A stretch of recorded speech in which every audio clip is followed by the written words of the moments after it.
क्या है next text करने के लिए चाहिए बस.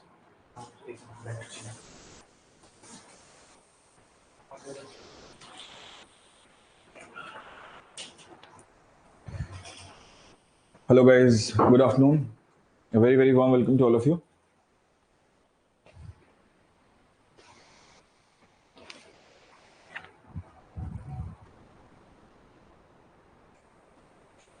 Good afternoon, Vidhi. Good afternoon. Okay, so I believe yesterday we had started with some basics on economy. We'll continue with that only. And we'll be starting up with models of economy today.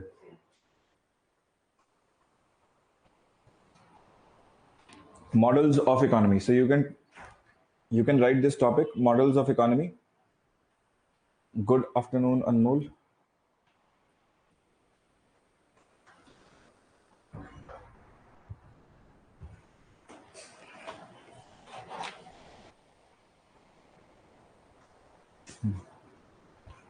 Chalo, let's continue then. So as I said in yesterday's class, we had looked up at Adam Smith's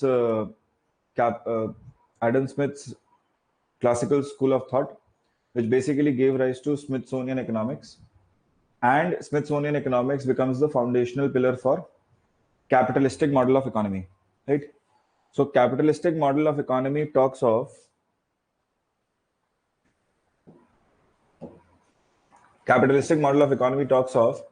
any kind of economic decisions will be taken up by private enterprises or private entities only. Private जब हम कह रहे हैं, we are basically keeping the government out, right?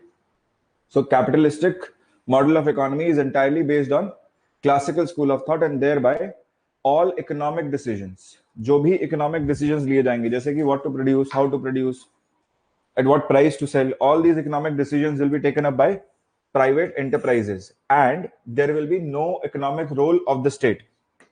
There will be no economic role of the state. And this particular model of economy is based on laissez-faire system. Remember, this is a French term. Laissez-faire is a French term. What does laissez-faire mean? Laissez-faire basically means no intervention of the state. सरकार की तरफ से कोई भी intervention नहीं किया जाएगा. So no intervention of the state.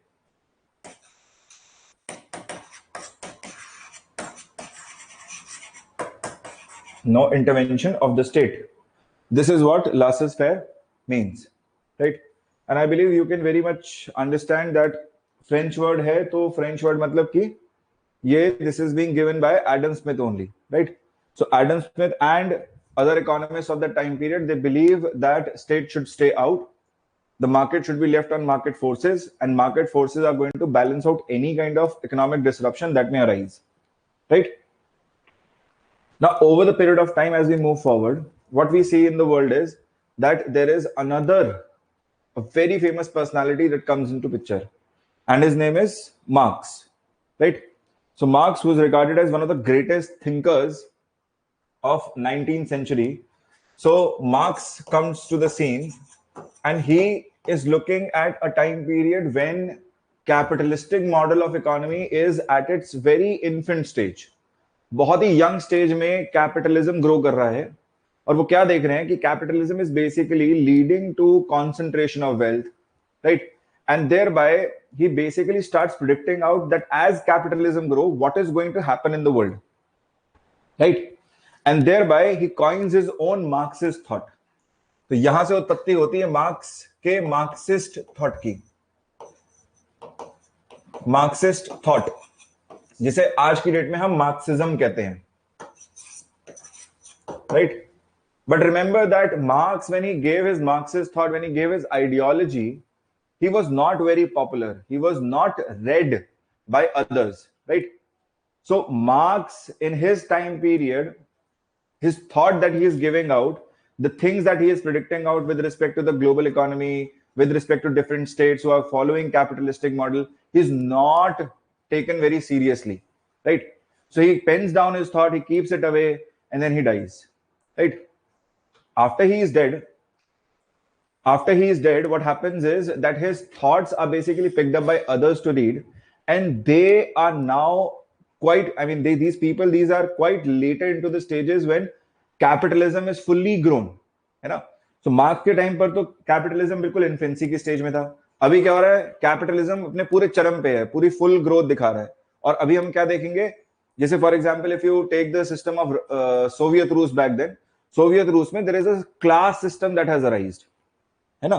Class system का मतलब हमको दो तरह की क्लासेस नजर आ रही हैं. एक हमें नजर आ रहा है, एक में top most class which controls all resources, है ना? This is my bourgeois and the other one is my proletariat, है ना? तो ये क्लास सिस्टम नजर आ रहा है. एक वर्किंग क्लास है, एक हमारे पास रिच है.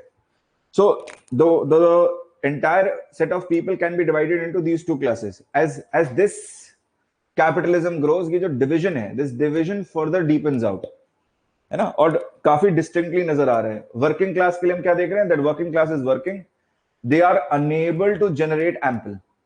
वो काम कर रहे हैं, लेबर के रूप में अपनी सर्विसेज दे रहे हैं, बट उनको जो वेजेस के रूप में मिल रहा है ना, बहुत मिनिमल है, बहुत छोटा है, ठीक, जिससे कि वो अपनी बेसिक नेसेसिटीज भी पूरा करने में असमर्थ हैं कई लोग तो.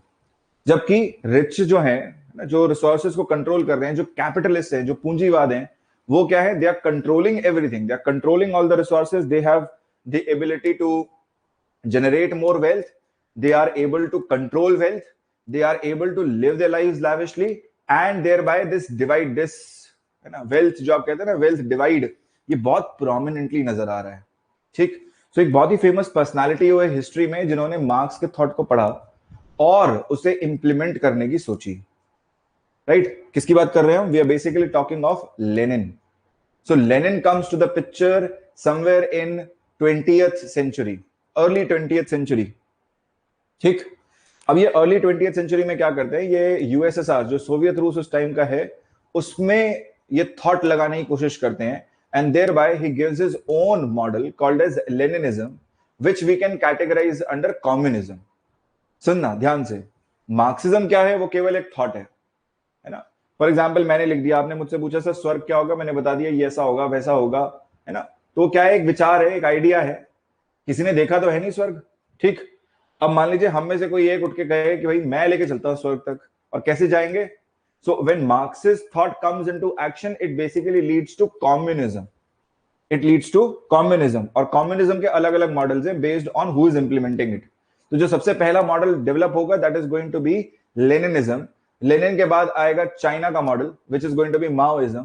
फिर आएगा वियतनाम का मॉडल which is हो ची मिन मॉडल, राइट? फिर क्यूबन मॉडल आएगा, क्यूबा में जो इंप्लीमेंट किया गया.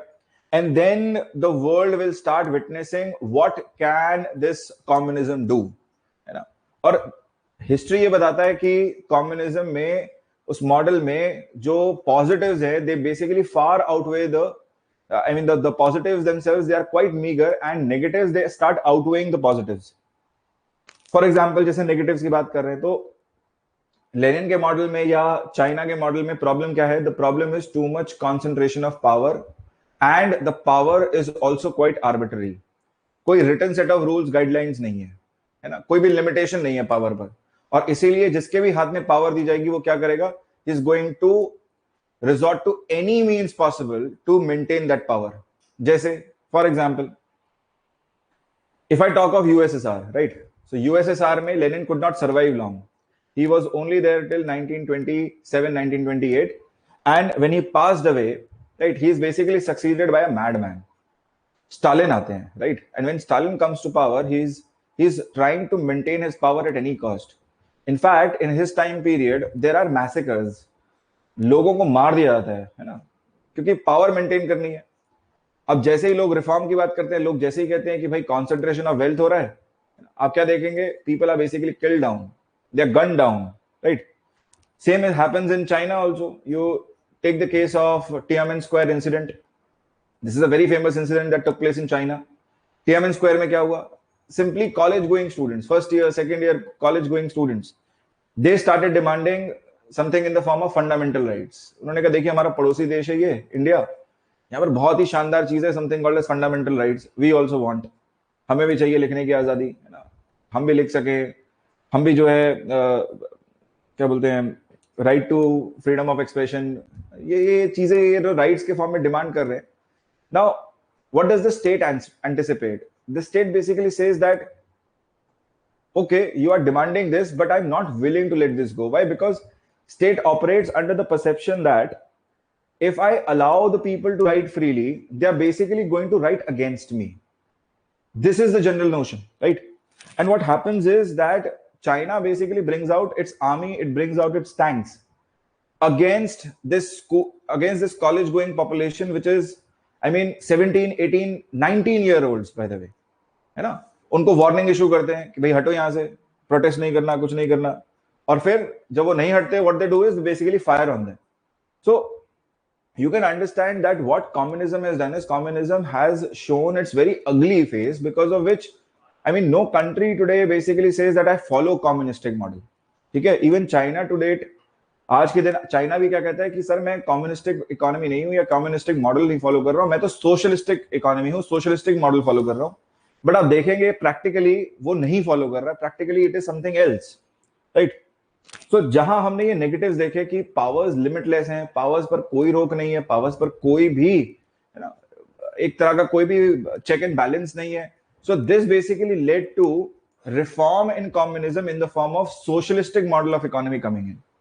सोशलिस्टिक मॉडल में क्या होगा, रिसोर्सेज अभी भी स्टेट ही कंट्रोल करेगा, लेकिन स्टेट की पावर्स लिमिटलेस नहीं होंगी, स्टेट की पावर्स को चेक किया जाएगा. So this is what gives rise to socialistic model of economy. Simple words में अगर डिफाइन करना चाहे, what is socialistic model? Socialistic model में economic decisions will be taken by the state और बाय द गवर्नमेंट. क्यों ले रहे हैं? In the name of welfare of the people, लोगों की भलाई के लिए, right. So decisions are being taken by the state, by the government, and state has an absolute control over all resources. State has an absolute control over all resources. It has an absolute power over all resources, right? And there is hardly any scope for market to operate or market entities to operate. So this particular model of economy follows non-market economy model. It follows non-market economy model. अब आप अगर ध्यान से देखेंगे तो क्या हो रहा है कि जो कैपिटलिस्टिक मॉडल ऑफ इकोनॉमी है, that is on the far right. वो एक एक्सट्रीम है जहां पर प्राइवेट एंटिटीज ही इकोनॉमिक डिसीजन ले रहे हैं, और जो दूसरा है socialistic model, that is on the far left. That is on the far left. और ये क्या है? This is basically my scale on which powers have been given out. State has allowed entities to function, जहां पर यहां पर तो बिल्कुल फंक्शन करने दिया ही नहीं जाएगा, और जैसे जैसे हम राइट की ओर मूव करेंगे वैसे वैसे थोड़ा फ्रीडम ग्रांट किया जाएगा प्राइवेट एंटिटीज को. समझ आई इतनी बात? Do you understand this?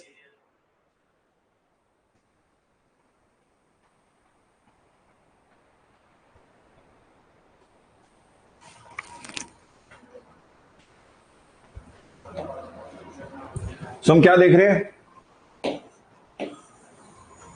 That if I draw a scale, on my far right, I have capitalistic model of economy. I have capitalistic model of economy. Capitalistic model में क्या है? फ्रीडम दिया गया है प्राइवेट एंटिटीज को कि आप ही function करो, आप ही इकोनॉमिक डिसीजंस लो. So economic decisions are being taken bye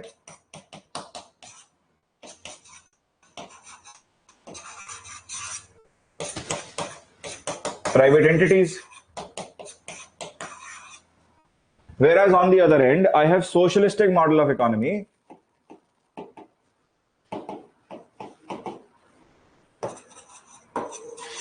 Where in socialistic model, economic decisions are being taken by the state itself. Economic decisions taken by state or by the government itself. ठीक है जी. अब इस scale में हम countries को नाप सकते हैं. जैसे फॉर एग्जांपल यूएस की बात करें, तो क्या यूएस आज की डेट में कैपिटलिस्टिक है? हम कहेंगे हाँ, बट पूर्ण रूप से नहीं है, right. So please understand, there is, if this is my let's say 100% capitalistic, तो आज की डेट में ऐसा कोई देश नहीं है जो 100% कैपिटलिस्टिक हो. Similarly, I do not have a country which is 100% socialistic also. So there are no countries which will be placed on the extremes. कोई भी ऐसा देश नहीं है जो बिल्कुल एक्सट्रीम पे प्लेस हो जाए. आप अगर यूएस की बात करेंगे, मैं कहूंगा ठीक है, यूएस में क्योंकि there is more freedom given to private entities to operate, thereby I can place maybe US somewhere here. मैं यहां प्लेस कर सकता हूं यूएस को, मे बी फ्रांस को यहां प्लेस कर सकता हूं, यूके को यहां प्लेस कर सकता हूं. सिमिलरली अगर यूएसएसआर की बात करें, so I would place USSR somewhere here, क्योंकि वहां पर भी आज की डेट में प्राइवेट एंटिटीज हैं. China similarly I can place it here. समझ आई इतनी बात? चाइना में प्राइवेट एंटिटीज है ना. Do we have private companies operating in China, private entities operating in China? Yes we do have. But state का intervention रहता है, ज्यादा रहता है, राइट? स्टेट जब चाहे कंपनी को टेक ओवर कर सकता है. तो ये क्या बता रहा है कि हम कम फ्रीडम दे रहे हैं, कम लिबर्टी दे रहे हैं प्राइवेट एंटिटीज को. ठीक. अब over the period of time, see what happened is when Keynes came up and he said that at times government intervention may be required. This led to different countries thinking as to where should they place themselves. So this basically led to the genesis of combination of the two. देशों ने realise किया कि भाई साहब इस extreme पे बैठना या इस एक्सट्रीम पे बैठना, दोनों में नेगेटिव्स हैं. जैसे फॉर एग्जांपल मान लीजिए हम इस एक्सट्रीम की बात करें, कैपिटलिस्टिक मॉडल की. कैपिटलिस्टिक मॉडल में there is a tendency that monopoly may arise, right? Some private entity may basically kill down its competitors, right? And basically maintain a monopoly situation where it may start charging exorbitant prices. बहुत ज्यादा prices charge करना शुरू कर दे अपनी commodity के लिए, good या service के लिए. Yes or no? Similarly, क्योंकि state के हाथ में कुछ नहीं है, तो welfare measures नहीं हो सकते, है ना? मान लीजिए कोई good है, वो बहुत crucial है, कोई दवा है ना, वो बहुत ही क्रूशियल है, कैंसर की दवा है, कैंसर पेशेंट्स के लिए यूज की जाती है. अब कंपनी उसके लिए मान लीजिए $600 $800 मांग रही है, तो क्या स्टेट इसमें कुछ कर सकता है? भाई somebody who is poor will not be able to afford this medicine, he will basically die. So हम क्या कर रहे हैं, we are in capitalistic model of economy, we basically leave the poor to die out, है ना? जिसके पास resource नहीं बेचारा, वो सर्वाइव ही नहीं कर सकता. समझ रहे हैं आप? इसीलिए देश कभी भी 100% कैपिटलिस्टिक की तरफ नहीं जाएगा. यहां पे ये सारे नेगेटिव्स नजर आ रहे हैं. Similarly, if you talk of socialistic में भी प्रॉब्लम है. For example, is everything in the hand of state? अगर स्टेट के हाथ में सब कुछ होगा तो क्या होगा? स्टेट तो बहुत स्लो ऑपरेट करता है, राइट? सोचो, भारत सरकार ने कंपनी खोली, वो घड़ियां बना रही है, केवल वही ये कंपनी है जो घड़ियां बनाती है पूरे देश में. ठीक. तो ब्लैक में बिक रही है घड़ी, क्यों? क्योंकि मार्केट में तो आ ही नहीं पा रही. Yes or no? एफिशिएंसी नहीं है ना, एलोकेशन ऑफ रिसोर्स नहीं है ना प्रॉपर, करप्शन है बहुत ज्यादा, इनएफिशिएंसीज हैं, कैपिटल कन्वर्जन नहीं हो पा रहा है, वेस्टेजेस बढ़ रही हैं.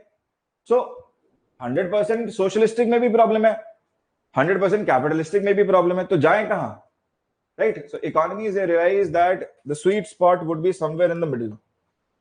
बेस्ट ये होगा कि भाई हम कहीं यहां लाए करें, राइट? कहीं यहां लाए करें, and this is exactly where India comes into picture.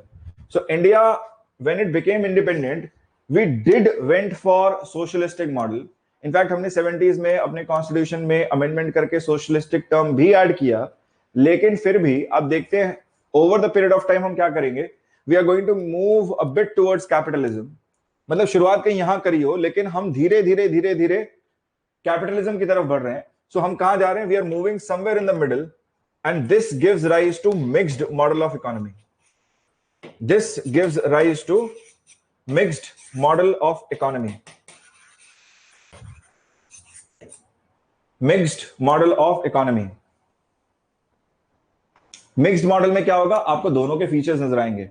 दोनों के फीचर्स मतलब you will find government owned companies also, सरकार के द्वारा ओन की जाने वाली एंटरप्राइजेस भी होंगी, साथ ही साथ प्राइवेट सेक्टर भी एग्जिस्ट करेगा.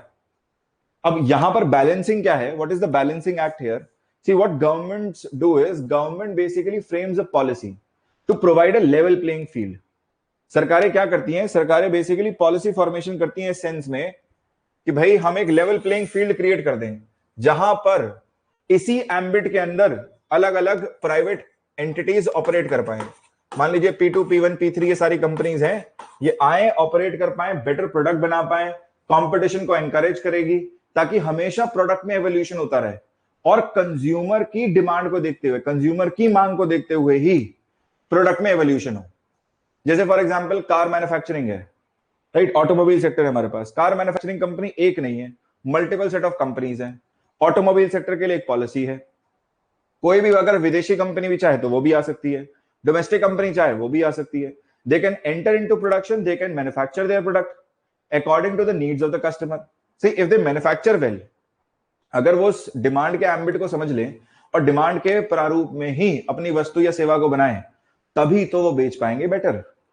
ये सुनो, तो पॉलिसी क्या है? पॉलिसी जो है सरकार की, वो एक फैसिलिटेटर की भूमिका निभाए। Policy should facilitate private sector to operate and government should make a policy which should not discriminate between any set of producer, be it domestic or foreign. सरकार की कोशिश होनी चाहिए कि जो पॉलिसी बनाए वो किसी भी तरह की एंटिटी को डिस्करेज या डिसएडवांटेजियस पोजीशन में ना रखे, सबको एक लेवल प्लेइंग फील्ड दे, ताकि प्रोड्यूसर आए, अरीना में एंटर करे और जैसा खेलना चाहता है वैसा खेले, अपना प्रोडक्ट जैसा बनाना चाहता है बनाए, और फिर मार्केट में डिमांड को देखते हुए लॉन्च कर पाए। समझ में आया? So policy should facilitate different set of producers to come in to produce their goods and services and should be able to provide those goods according to the demand of the consumers in the market. ठीक, क्या कहेंगे फिर इसे mixed model of economy को? सो mixed model of economy basically has features of both. It has features of capitalism, it has features of socialism. दोनों के features है, capitalistic model के, सोशलिस्टिक मॉडल के. एक ऐसा सिस्टम जहां पर प्राइवेट भी है, सरकारी भी है, फॉरेन भी है, डोमेस्टिक भी है, and state basically protects private property and also allows a level of economic freedom. मैंने कहा ना कि स्टेट क्या कर रहा है, हमने स्टार्ट किया सोशलिस्टिक से, बट धीरे धीरे हम किधर मूव करें? Towards capitalistic. मतलब state has allowed certain freedom to private enterprises to operate. So state has opened up sectors for private sector participation, right? आप देख रहे हैं ना ये चीज.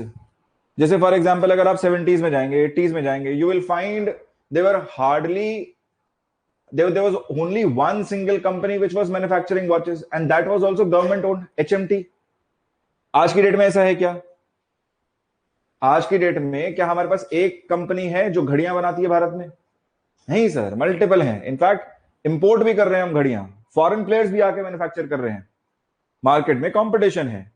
जिसके पास जितना पैसा, जिसको जितनी सुविधाएं चाहिए, जिसको जैसा प्रोडक्ट चाहिए, लग्जूरियस चाहिए, नॉर्मल चाहिए, है ना, उस हिसाब से खरीद सकता है भाई. सिंपल सी बात. So state allows a level of economic freedom, state protects private property and government influences the economic activities in order to achieve its social aim and objectives. वही देखिए, कीन्स की बात सच हो रही है ना, जो कीन्स कह रहे थे. कीन्स कह रहे थे कभी कभी जरूरत पड़ेगी, गवर्नमेंट को इन्फ्लुएंस करना पड़ेगा, राइट? वही स्टेट भी कह रही है. अब देख रहे हैं एडवांसमेंट क्या हो रहा है. State has realised its role, state has understood its role. State ने कहा sir the intervention is supposed to be with respect to keeping in mind that collective welfare of people takes place. अगर कोई ऐसी situation आती है जहां पर collective welfare ही endanger हो जाए तो डेफिनेटली मुझे एक्शन लेने की नीड है. So government shall influence economic activities in order to achieve social aim and objectives. इसको मैं एक सिंपल एग्जांपल से भी समझाता हूं आपको. जैसे फॉर एग्जांपल मान लीजिए, है ना, आप कहते हैं सर हम पढ़ लिख गए, अब हमें एक स्कूल खोलना है, हमारे एरिया में स्कूल नहीं है अच्छे, so let me open a school. सरकार कहती है हाँ जी आप खोल सकते हैं, you can open a school, you can open up a college. But school खोलने के लिए आपको कुछ क्लियरेंसेस चाहिए, आपको अपने स्कूल को अफिलिएट कराना पड़ेगा, है ना, कुछ सर्टिफिकेशन चाहिए, कुछ रजिस्ट्रेशन का प्रोसेस होगा. तो सरकार ने आपको परमिशन तो दे दी, right? State has allowed a certain level of economic freedom that yes you can open up a centre of economic activity, you can take in students, you can charge them with fees, but you have to teach them something, है ना. ऐसा नहीं कि बिना कुछ पढ़ाए आप पैसा ले लें. सो अलाउ कर दिया, राइट? Economic freedom. अब मान लीजिए आपने खोला और आपके पास स्टूडेंट्स आए और आपने उनसे फीस ले ली, right? So you have taken money from them. Now can you keep the entire set of money that you have collected from these students? क्या आप ये सारा रिसोर्स अपने हाथ में रख सकते हैं? नहीं. स्टेट क्या कहेगा? That yes I have allowed you a certain level of economic freedom, but in exchange I will also impose taxes on you, which means I will take some part from whatever you generate. आप जो भी कुछ generate कर रहे हैं उसमें से कुछ हिस्सा मैं भी लूंगा इन द फॉर्म ऑफ टैक्सेस. अब आपने क्वेश्चन किया सरकार को, आपने कहा सर टैक्स ले रहे हैं, किस नाम का ले रहे हैं, किस बात का ले रहे हैं? तो सरकार ने जस्टिफाई कर दिया. सरकार ने कहा देखिए हम आपको ये फ्रीडम दे रहे हैं कि आप खोल सकते हैं इकोनॉमिक सेंटर, आप अपने में रेवेन्यू जनरेट कर सकते हैं, पैसा जनरेट कर सकते हैं, उस बात का ले रहे हैं. आपने कहा ठीक है सर. फिर आपने दूसरा क्वेश्चन पूछा कि सर टैक्स लगाया सो कुछ हो सकता है इसका कि हम कम दे दें? बोला नो सर, ये तो पॉसिबल नहीं है कि आप कम दे दें. जितना आप कलेक्ट कर रहे हैं, जो आप कलेक्ट कर रहे हैं उसके रिस्पेक्ट में देना ही पड़ेगा, राइट? आपने कहा सर अगले साल दे दें, इस साल ना दें. ऐसा पॉसिबल है कि अगले साल दे दें, उसके अगले साल दे दें, 2 साल बाद, 3 साल बाद? बोला नहीं सर, वो भी पॉसिबल नहीं है. जब आप जनरेट करेंगे तभी देना भी पड़ेगा. हमने कहा ठीक है चलो देना है. फिर फाइनली एक क्वेश्चन पूछा कि सर टैक्स कलेक्ट कर क्यों रहे हो, करोगे क्या इतने पैसे का? What are you going to do with this money? So what will the state say? The state says that see you are lucky enough, you have received good education, you have studied well enough, and thereby you have this opportunity to open an economic center. आप वो खुशनसीब हैं जिसने एक अच्छी schooling ली, अच्छी पढ़ाई करी, आपका दिमाग है, आपके पास रिसोर्सेज है, आपके पास अपॉर्चुनिटी है, तो आपने रिसोर्स सेंटर खोल लिया, रिसोर्सेज जनरेट कर ली. बट ऐसे सारे तो भारतीय नहीं है. All Indians do not enjoy such kind of privileges, they don't enjoy such kind of opportunities. There is still a substantial number of people who are reeling under poverty. ऐसा तबका भी है जिसके पास ये अपॉर्चुनिटी नहीं है. They don't have such opportunity. उन्हें ना अच्छी स्कूल मिल पा रहा है, ना अच्छा कॉलेज मिल पा रहा है. हम क्या करेंगे? हम इस पैसे का सदुपयोग करेंगे. हम इस पैसे को उनके लिए अपॉर्चुनिटीज क्रिएट करने जाएंगे, उन्हें एक अच्छी शिक्षा देंगे. तो आप देखो पैसे का उपयोग कहां करती है सरकार? बनाती है ना वेलफेयर स्कीम्स, ये सुनो, health care schemes, social security schemes. So ये डिसएडवांटेजियस ग्रुप्स ही तो हैं जो एक डिसएडवांटेजियस पोजीशन पे ऑपरेट कर रहे हैं, जिनको ये अपॉर्चुनिटी नहीं मिल पा रही है ना, वेल्थ प्रिविलेजेस एंजॉय नहीं कर रहे हैं वो, उनके लिए सरकार इस पैसे को यूज करेगी. सो ये क्या कर रही है? Government is basically utilising this resource in order to achieve its social aim and objectives. ये सुनो, समझ आई इतनी बात?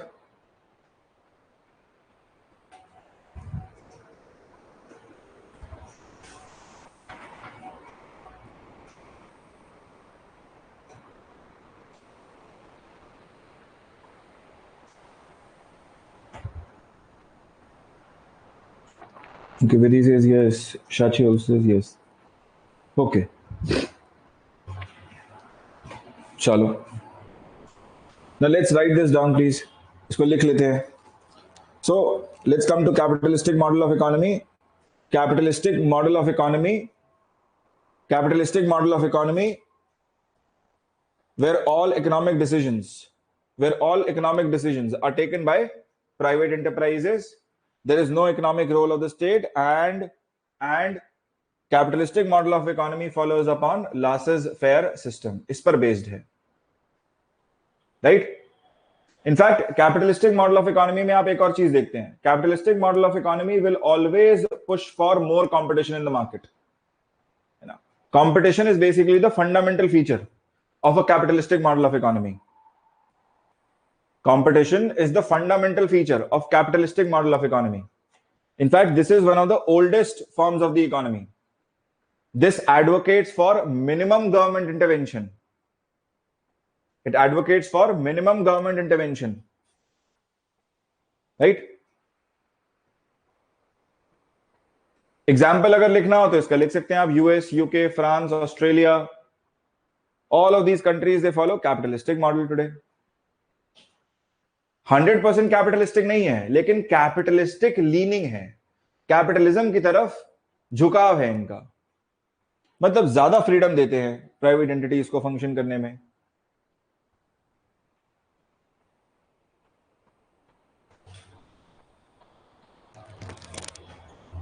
ठीक, let's write down the second one now. दूसरा लिखिए, सोशलिस्टिक मॉडल ऑफ इकोनॉमी. तो सोशलिस्टिक मॉडल ऑफ इकोनॉमी में decisions are taken by the state और by the government, and state has an absolute power over all resources. State has an absolute power over all resources, and this model of economy is based on non-market economy system. Non-market economy system.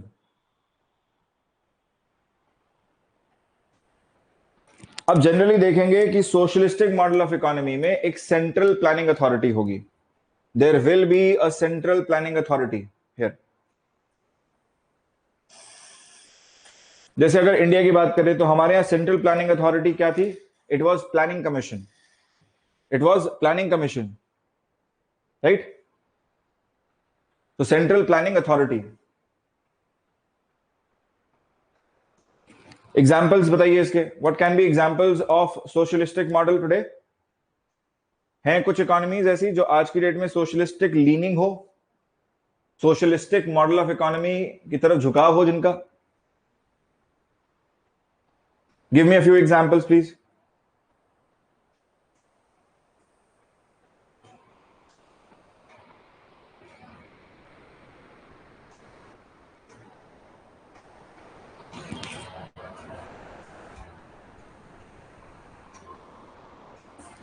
Yes, there is USSR. USSR जिसको हम Russia कहते हैं आज, Russia, China. Then there are some eastern European countries also, जो Russia से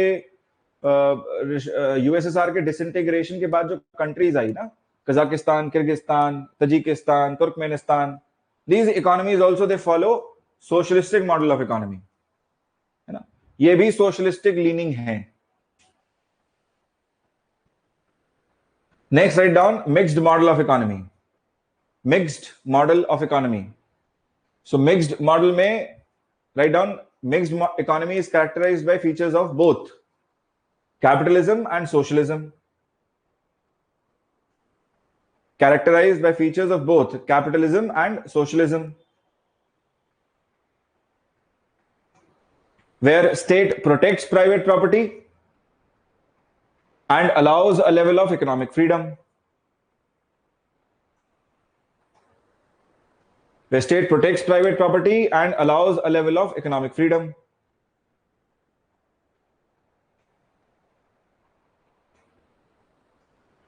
Full stop. Government influences the economic activities in order to achieve social aim and objectives. Government influences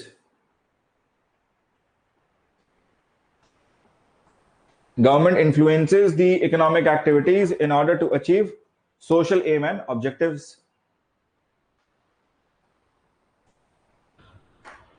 अच्छा, एक चीज जिससे हम मिक्स्ड इकोनॉमी को आइडेंटिफाई कर सकते हैं हमेशा, वो क्या है? वो भी लिख दो स्टार लगा के. So mixed economies are identified by the presence of both private and public sectors. They are identified by the presence of private and public sectors. Coexistence होगा सर. अब हमेशा देखेंगे ये दोनों प्रेजेंट होंगे मिक्स्ड इकोनॉमी में. दोनों का अपना डिस्टिंक्ट रोल होगा. जैसे भारत की बात करें तो भारत में सरकारी कंपनियां हैं, गवर्नमेंट ओन्ड कंपनीज हैं.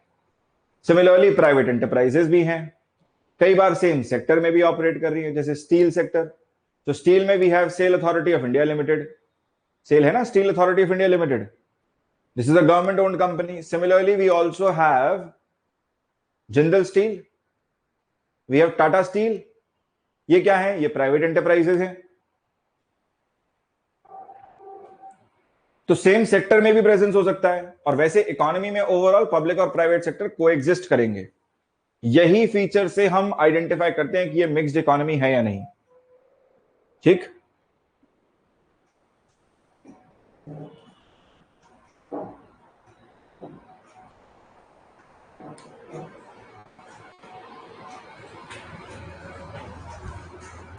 Have you guys written this?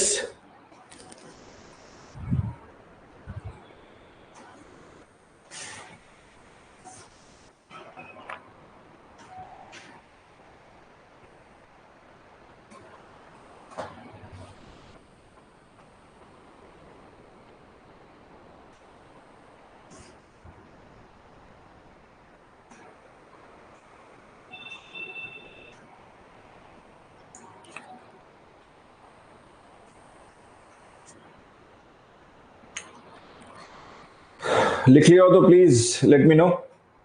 Okay, चलो let's move forward then. Let's go to sectors of economy. Let's go to the three sectors of economy. The three sectors है ना. वैसे तो कहने को तीन है, but 21st century में we have also encountered two more in the form of quaternary and quinary sectors. So first let's look at the three: primary, secondary, tertiary, and then we'll look at the remaining two. Okay. याद रखिएगा, sectors of economy अपने आप में evolution को भी denote करता है. ये बताता है, समझाता है कि किस प्रकार से इकोनॉमीज इवॉल्व करती हैं. सो जनरली आप क्या देखेंगे, शुरुआत में स्टार्टिंग में you will find mostly it is primary sector activities that originate. It is mostly primary sector activities that originate. Gradually you will notice there is a shift towards secondary. And then, in order to support both primary and secondary, there will also be rise of tertiary. धीरे धीरे tertiary भी जो है वो shape लेना शुरू करेगा. है क्या, वो सुनिए. So what is primary sector? See, primary sector includes all those activities where there is direct use of natural resource or where there is direct dependence on natural resource. For example, mining activities will be categorized under primary sector activities. क्यों sir, mining में कर क्या रहे हैं? Mining में हम धरती खोदते हैं, धरती के अंदर से मिनरल निकालते हैं. इस पूरी एक्टिविटी की डिपेंडेंस नेचुरल रिसोर्स पे है कि सर यहां मिनरल मिलेगा तो माइनिंग पॉसिबल है. Second example can be agriculture. Agriculture में we are also depending on natural resource. Yes or no? We are depending on soil health, we are depending on water, right? We are depending on let's say seeds. Everything is provided by nature only. Then what about forestry? Forest से भी तो हमें बहुत कुछ मिलता है ना output terms में, right? So forestry, agroforestry, horticulture, right, sericulture, bee keeping, floriculture, all these activities are part of primary sector activities. All these are part of primary sector activities. So primary includes all economic activities where there is direct dependency, where there is direct use of natural resources. ठीक, समझ आई इतनी बात? अब मान लो हमने अनाज पैदा किया, ठीक, हमने अनाज पैदा किया, बट हम क्या रियलाइज करेंगे? हम रियलाइज करेंगे कि इवेंचुअली यहां पे जो भी आउटपुट निकलता है, whatever is the output here, it has certain shelf life. इसके एक लिमिटेशन है कि बहुत ज्यादा लंबा नहीं टिक सकता, प्लस इसके मल्टीपल यूसेज नहीं हो सकते. कुछ ना कुछ ड्रॉबैक जरूर है, इसमें कुछ बेटरमेंट किया जा सकता है. We can make it a bit better, we can improvise a bit, and we can refine the output to increase the shelf life और to increase the usage. For example, यहां से हमने क्या निकाला? आयरन निकाला माइनिंग करके. But iron की problem क्या है कि सर इसमें रस्टिंग हो जाएगी, लंबे समय तक चलेगा नहीं. तो हम क्या करें? हम इसे ले जाएं, let it make it undergo some kind of physical chemical process. कुछ फिजिकल प्लस कुछ केमिकल प्रोसेस लगाएं, और प्रोसेस लगाने के बाद क्या बना लें? आउटपुट टर्म्स में क्या ले लें? Let us manufacture steel out of it. Steel बना लें. अब स्टील क्या है sir? Steel can be used multiple ways. Steel has a longer shelf life also compare to iron. ये सुनो, स्टील की लाइफ हमेशा ज्यादा है ना. तो हमने क्या किया? हमने यहां का आउटपुट लिया, इसमें कुछ फिजिकल केमिकल प्रोसेसेस से अंडरगो कराया इसे, और फिर इसे आउटपुट को इनपुट के रूप में यूज करके कुछ नया आउटपुट डिराइव किया, लेट्स से O डैश. और O डैश O के मुकाबले बहुत बेटर है, यूसेज के टर्म्स में भी, शेल्फ लाइफ के टर्म्स में भी. ये सुनो, और यहां से सर उत्पत्ति होती है इंडस्ट्रीज की, है कि नहीं? ये क्या है? This is secondary is nothing but industries. So what is secondary sector? Secondary sector basically takes in output of primary, makes it undergo some physical chemical processes to manufacture an output which is better than the input that we had provided, right? Or better than the output of primary sector, and thereby this is called as industrial or manufacturing sector. इसको हम क्या कहते हैं? This is called as industrial or manufacturing sector. इसमें सब कुछ आ जाएगा. Steel industry आ जाएगी, है ना? ब्रेड बनाते हैं हम, वी मैन्युफैक्चर ब्रेड. व्हीट लेते हैं, राइट? हम जो है मैदा ले रहे हैं, उससे बना रहे हैं bread. So we have taken some input, we have made it undergo some process, and thereby we are able to increase its shelf life. अब जैसे कॉर्न है, राइट, कॉर्न की शेल्फ लाइफ कम है, तो हमने उसका कॉर्न सिरप बना दिया. ना corn syrup can be preserve for a longer period. मैं इसका एक बहुत अच्छा यूनिक से एग्जांपल देता हूं, है ना, and think you will be able to relate with it. अब I believe some of you are very fond of mangoes, है ना, आम खाना पसंद है. हम चाहते हैं पूरे साल आम खा लें, तो हमारी मम्मियां क्या करती हैं? हमारी मम्मी जो है वो सीजन आता है, आम लेती हैं, उसका अचार डाल देती हैं. क्या है? फिजिकल केमिकल प्रोसेस ही है कुछ, right, because of which when we manufacture pickle, that pickle has a longer shelf life, you can consume it 12 months, right.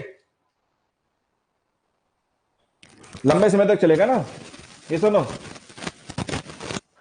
यही कर रहे हैं, सेकेंडरी भी यही कर रहा है. Secondary basically takes in the output of primary, makes it undergo some physical chemical processes and manufactures a better output,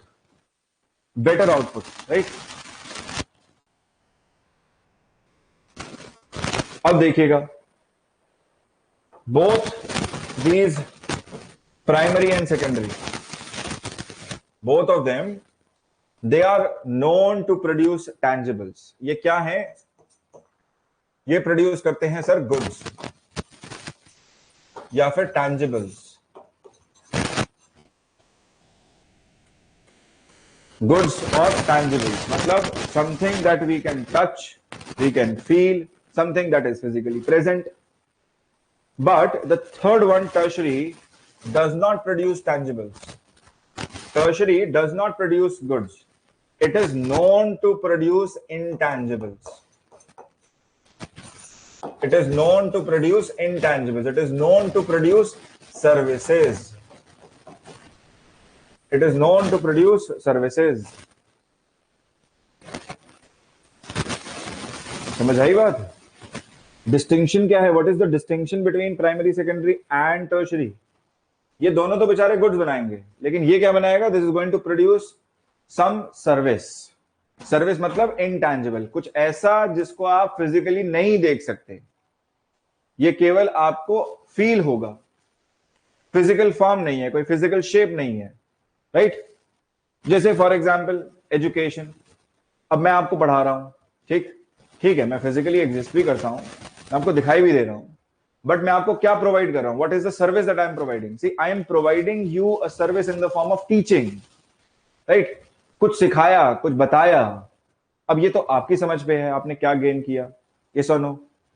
अब आपने क्लास करने के बाद फील किया that yes, I have learn something new, I have learn new topics, I have learn something, let's say in the form of model or sectors of economy, or let's say something else, something more of a topic, and thereby you say that yes, this is my knowledge has enhanced, मेरी knowledge बढ़ गई है. है ना? ज्ञान, knowledge, ये तो physically नहीं है ना, ऐसे फिजिकल फॉर्म नहीं है, कोई फिजिकल शेप नहीं है इसकी, ठीक. So tertiary sector includes all those economic activities where services are produced. For example, like banking sector, education sector, transportation sector, etc.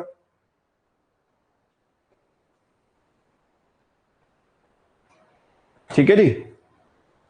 अब देखिएगा कहानी, यहां तक सब कुछ बढ़िया चल रहा था. 20th सेंचुरी तक ये तीन बेचारे सफिशिएंट थे. 21st सेंचुरी आई. 21st सेंचुरी में हमने क्या देखा कि सर्विसेज में भी आगे इवोल्यूशन है, और कुछ डिस्टिंक्ट फीचर से हम सर्विसेज को फर्दर क्लासिफाई कर सकते हैं as quaternary services and quinary services. ठीक है. तो ये जो क्वाटरनरी क्विनरी है, this is nothing but sub classification of tertiary only.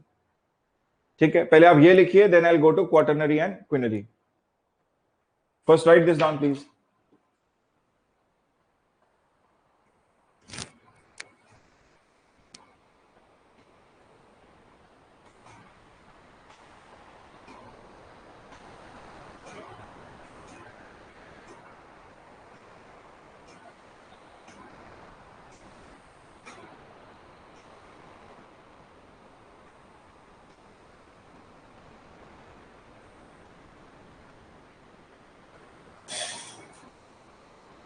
लिख लेंगे तो प्लीज बता दीजिएगा।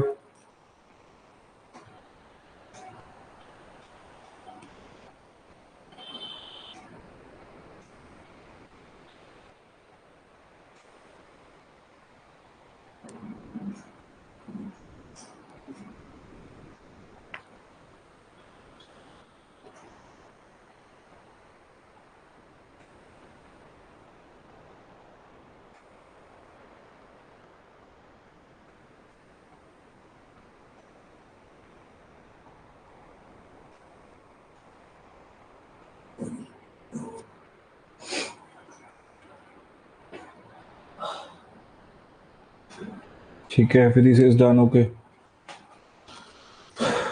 who's the third person sitting?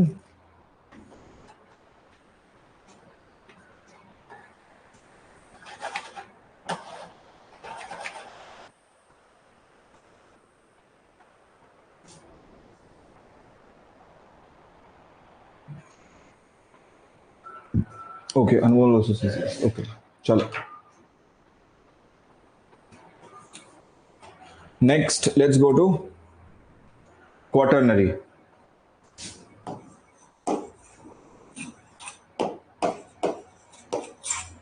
Quaternary sector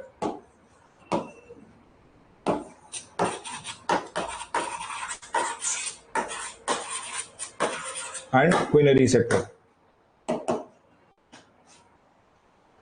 quaternary and quinary sector. मैंने आपको दो फ्रेजेस दूंगा दोनों के लिए, through which you can basically classify these two, right?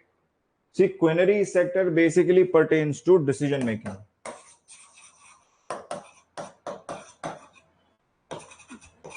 Quinary sector pertains to decision making, मतलब ऐसा सेक्टर जहां पर डिसीजन मेकिंग हो और उस सेक्टर में लाए करने वाले जो डिसीजन ले रहे हैं वो कहलाएंगे क्विनरी सेक्टर का हिस्सा। They are part of quinary sector in themselves, right?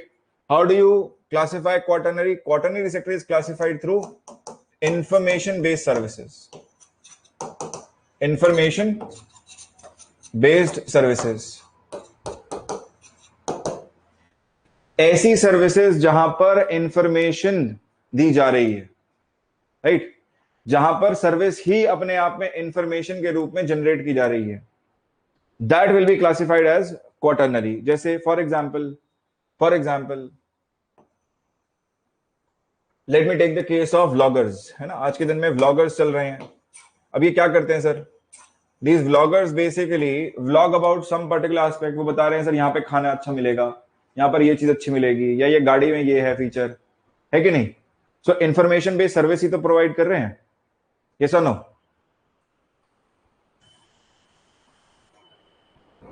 हाँ ना, क्वाटर्नरी में।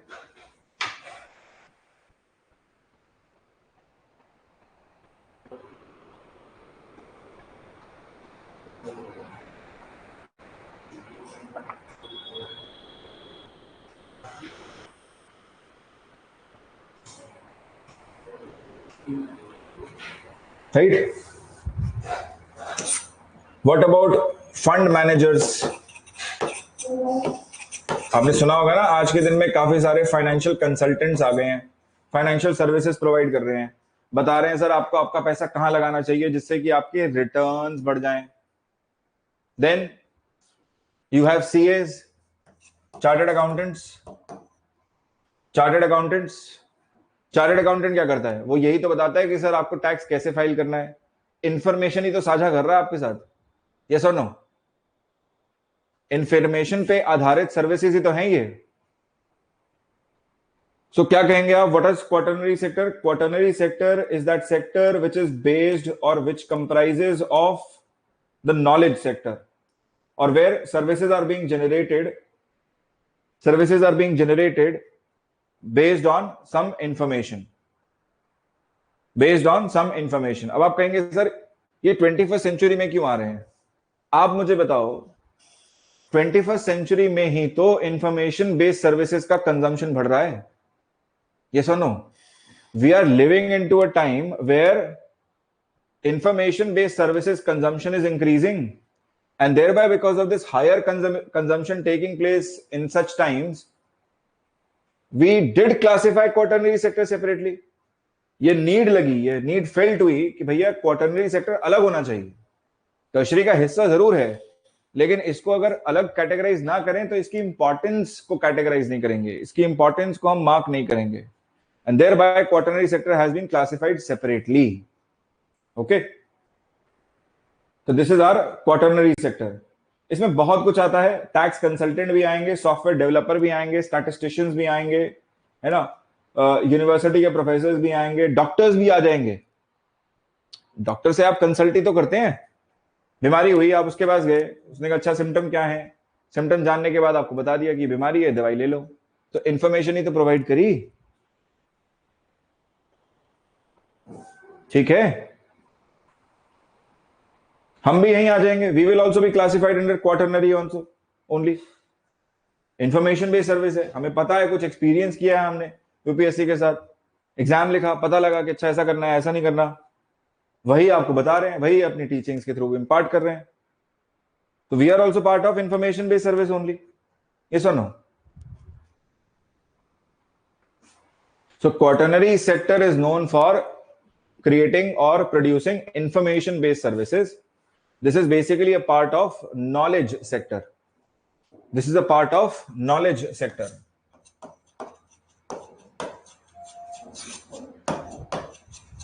Knowledge sector. And who all are part of this particular sector? Fund managers, tax consultants, CAs, doctors, right? Vloggers, all of these are part of quaternary sector. Next आता है हमारे पास quinary sector, right? ये भी बड़ा खास है quinary भी। What is the unique aspect of quinary? See, quinary sector basically focuses on creation, rearrangement and interpretation of new and existing ideas. ये सेक्टर क्या कर रहा है? जैसे फॉर एग्जांपल मान लीजिए मैंने आपको किसी कंपनी का सीईओ बनाया या चीफ टेक्निकल ऑफिसर बताया, तो आपने कहा कि सर वैसे तो एप्स बहुत सारी हैं, लेकिन अगर हम ये ट्वीक करें, अगर हम ये चेंज करें, रीअलाइन करें, तो हमारी ऐप बाकी सारे कंपेटिटर्स को बीट कर देगी। और आप क्या कर रहे हैं? आप ये जब सब कर रहे हैं, you are basically taking an important decision. आप एक बहुत महत्वपूर्ण डिसीजन ले रहे हैं, राइट? जिसके आधार पर you can drive the sector towards that change. Yes or no? You can drive the sector towards that change, right? And thereby जहां पर भी highest level of decision making involve है, that automatically becomes part of quinary sector. That becomes part of quinary sector. Okay, अब आप सोच के बताइए इसके एग्जांपल्स क्या होंगे? What can be examples of this? किसको रखें यहां पर?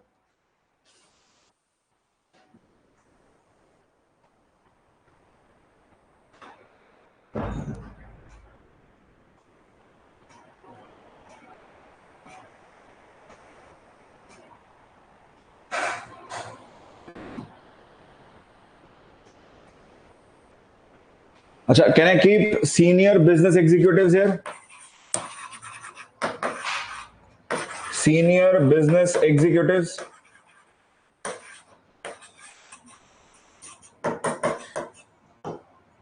जैसे कि सीईओ, सीटीओ, कंपनी का चीफ टेक्निकल ऑफिसर, कंपनी का चीफ एग्जीक्यूटिव ऑफिसर या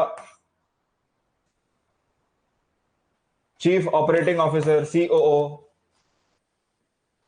are they part of decision making process? Yes, they are. Can I keep policy makers here? Policy makers भी तो इसका हिस्सा है. Policy makers are a part of this, yes or no?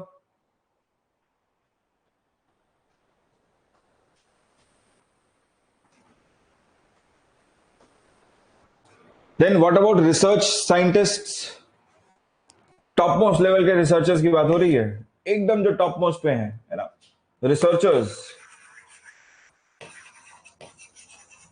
ये क्या कर रहे हैं सर? ये भी तो अपने डिसीजन से इंडस्ट्री को ड्राइव कर रहे हैं. ये सुनो, they can also be part of this. ठीक, अब देखिए सब में कॉमनैलिटी क्या है. इन सबको हम क्या बोलते हैं? We basically call these people as gold collar professionals. इनको हम कहते हैं गोल्ड कॉलर प्रोफेशनल्स.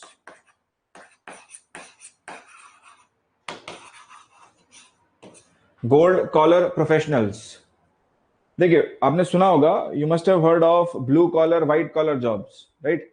या blue collar white collar professionals. Blue collar मतलब काम किया, मेहनत है, फिजिकल वर्क है, जिसकी वजह से क्या हो रहा है, शर्ट का कॉलर काला पड़ रहा है, नीला पड़ रहा है, राइट? तो जहां पर मैनुअल लेबर इन्वॉल्व हो, that is blue collar job. What is white collar job? White collar job is when there is a desk job. When it is a desk job, जैसे बैंकर्स हैं, वो white collar job है कि भाई bank में गए, AC में बैठे हैं, काम कर रहे हैं, ठीक? फील्ड वर्क नहीं है, कोई मैनुअल लेबर नहीं हो रहा है।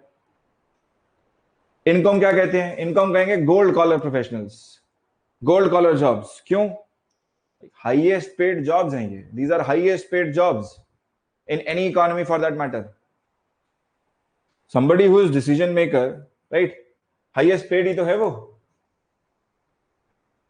वही तो ड्राइव कर रहा है। जैसे आप देखेंगे कंपनी का मालिक है, अब वो आएगा 1 घंटे के लिए, 2 घंटे के लिए, लेकिन 1-2 घंटे में जो वो डिसीजन मेकिंग कर रहा है, उससे कंपनी का फ्यूचर तय हो रहा है, कंपनी आगे किस डायरेक्शन में बढ़ने वाली है या ना? Highest level of decision making, and they are also the highest set of paid people in the economy. Thereby these are gold collar professionals. Okay,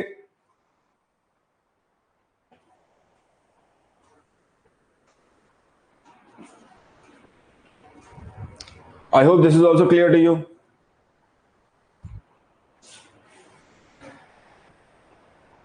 समझ आया quaternary and quinary? Remember, both of them are nothing but sub-classification of tertiary only. But because their importance is increasing in 21st century, this sub-classification became important. This sub-classification became necessary. अब इनका number बढ़ रहा है, इनका contribution भी बढ़ रहा है इकोनॉमी में, और इसीलिए हम देख रहे हैं कि क्लासिफिकेशन भी जो है वो ट्रैक्शन गेन कर रहा है, right? Sure. Okay. Next, let's move to factors of production in an economy. Let's move to factors of production in an economy. Next, चलते हैं factors of production पे. Now, remember, for any economic activity to take place, Vidhi quarterly का collar नहीं है, ठीक है? वहां पर ऐसा कुछ नहीं कहते, ओके? क्वार्टरनरी में कोई ऐसा कॉलर नहीं कहते। मैं तो वो बता रहा था जो जैसे होगा वैसे ही है ना, जैसे मैनुअल सेट ऑफ जॉब्स हैं, इंडस्ट्रियल वर्कर है, और वो इंडस्ट्री में काम कर रहा है, मशीन के पास काम कर रहा है, तो ऑब्वियसली ब्लू कॉलर जॉब है, ठीक? सर्विसेज में जो लोग जनरली काम करते हैं, बैंकर टाइप्स या इंश्योरेंस टाइप, वो जनरली कहलाते हैं हमारे व्हाइट कॉलर जॉब्स, ठीक? और यहां वाले लोग कहते हैं, हाँ, सो जरूरी नहीं है हर जगह क्लासिफिकेशन वैसे, ठीक है? Okay, so coming back to the topic, factors of production. Remember, for any economic activity to take place, there will always be need for 4 factors of production.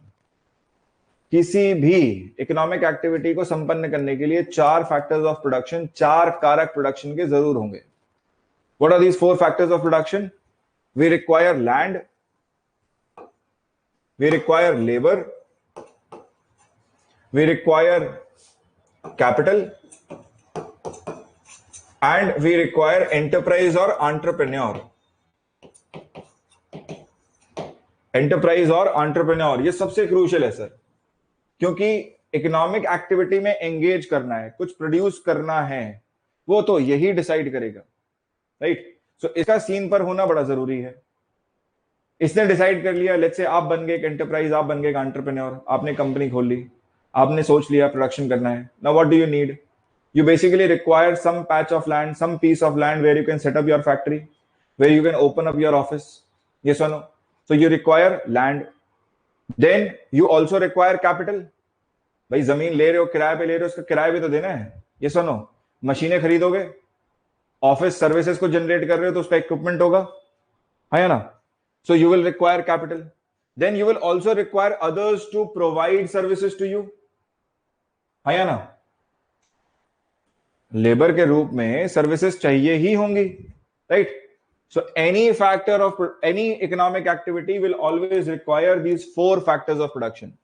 इन 4 की आवश्यकता हमेशा पड़ेगी ही पड़ेगी.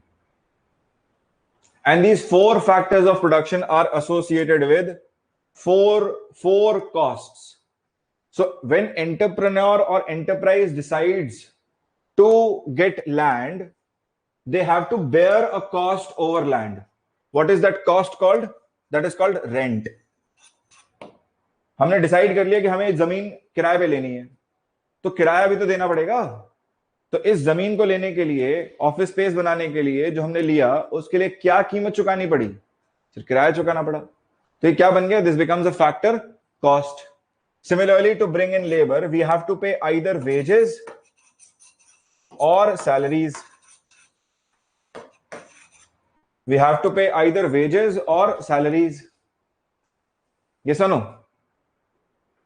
ठीक. Similarly for capital we have to pay interest. ब्याज चुकाना पड़ेगा. Bank से लिया है उधार तो भी ब्याज देना है, कहीं किसी प्राइवेट लेंडर से लिया है उसको भी उधार चुकाना है, राइट?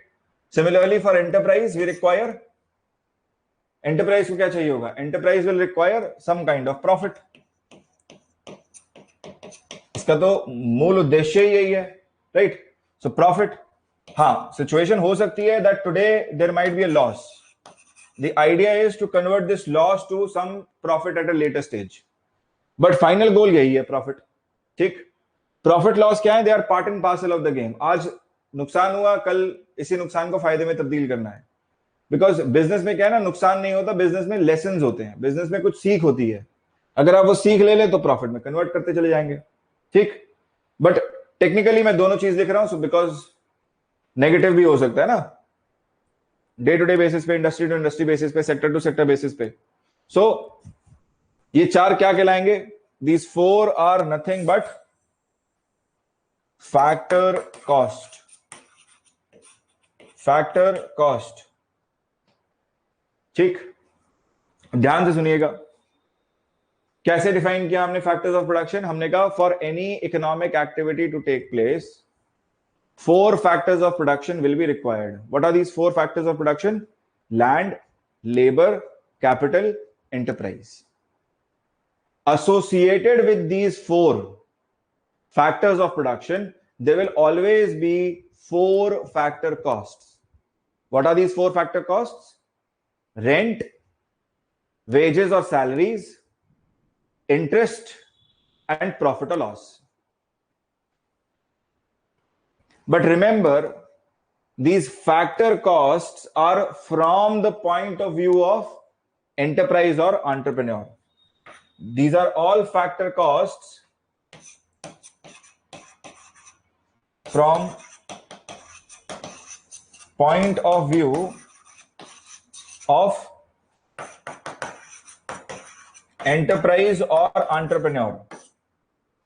मतलब इसके नजरिए से देखने पे ये कीमत है, कॉस्ट है. ठीक, एग्जाम्पल के तौर पे समझिएगा इसे. मान लीजिए आपने एक कैब बुलाई, ठीक, पॉइंट ए से पॉइंट बी पर जाने के लिए. आप इसमें चढ़ गए कैब में, ठीक. पॉइंट बी पर जब आप पहुंचे तो आपने, मतलब कंज्यूमर ने, कैब ड्राइवर को 200 रुपीज पे किए. ठीक. तो अगर मैं आपसे पूछूं कि ये 200 क्या है, आप क्या बोलोगे? Sir, this is my cost of transportation from point A to point B. So from your point of view this is a cost. But अगर मैं इससे पूछूं कैब ड्राइवर से कि सर ये 200 रुपए क्या है, ये क्या बोलेगा? Cab driver will say that sir this is my source of income. This 200 is my source of income. आप समझ रहे हैं? जैसे ही नजरिया बदला, शब्द बदल गए, फ्रेज बदल गए. है सेम चीज, it is the same thing only. Similarly यहां पर भी, right, what ever is factor cost. ये जो 4 चीजें हमने लिखी है ना फैक्टर कॉस्ट के रूप में, This is also factor income. This is also factor income. But factor income from the point of view of entities who are providing factors of production. This is a factor income from point of view of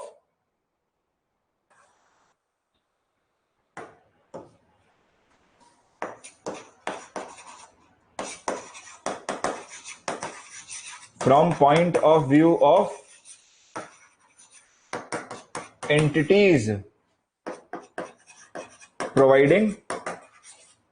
providing factors of production. मतलब अगर आपकी जमीन थी, आपने मुझे किराए पर दी factory खोलने के लिए, तो मेरे लिए तो कॉस्ट हुई, राइट? मतलब ये जो किराया मैं चुका रहा हूं, ये मेरे लिए कीमत हुई जमीन को लेने के लिए किराए पर। लेकिन आपके लिए यही जो पैसे मैंने दिए, ये क्या बने? This rent in itself becomes a source of income, and thereby for you this is a factor income. समझ आया? फैक्टर कॉस्ट, फैक्टर इनकम, ये तीन टर्म हमेशा याद रखनी है, factors of production, factor cost and factor income.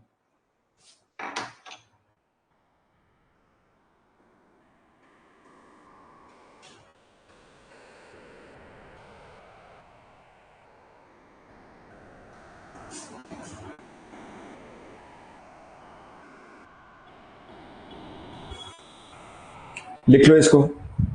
Once you have written, please let me know.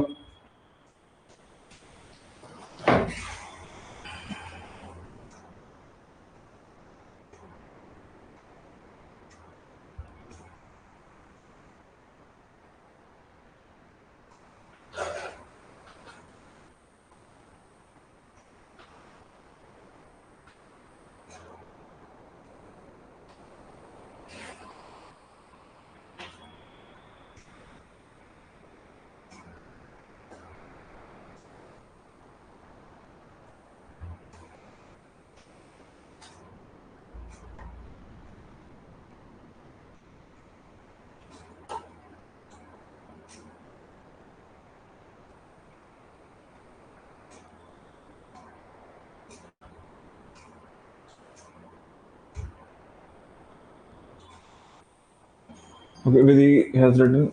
Rest of the people, have you written this?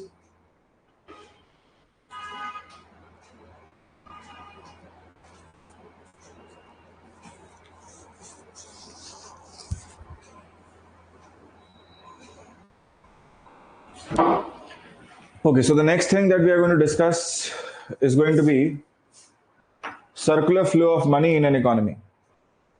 Circular flow of money in an economy.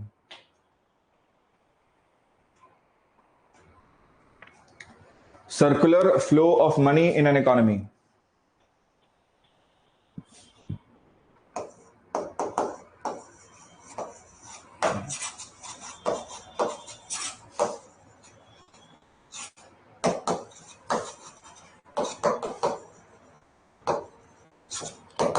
This is basically an attempt to create economy in itself. हम ना क्या कर रहे हैं, हम economy को create करने की कोशिश कर रहे हैं, है ना? हमने कल डिफाइन किया था इकोनॉमी क्या है, हमने कहा था environment that facilitates economic activities is economy. So हम देख रहे हैं कि इकोनॉमी में कैसे मूवमेंट होता है मनी का, ठीक? और इसी सीरीज में हम क्या कर रहे हैं, मतलब ये जो पूरी कोशिश है इसमें we are also trying to generate an economy in itself, right? So economy में क्या चीज चाहिए? सबसे पहले what do you require in the economy? What did Adam Smith say? Adam Smith said, sir, economy comprises of two entities. It requires consumers, it requires producers. So हमने क्या किया? एक तरफ ले लिया firms. On the other end, we have consumers in the form of households. So ये producers हो गए, ये consumers हो गए, right? Producers will produce goods and services. They will produce goods and services to be consumed by households. To be consumed by households. And households in turn, they make certain expenditure on goods and services. They make certain expenditure on goods and services.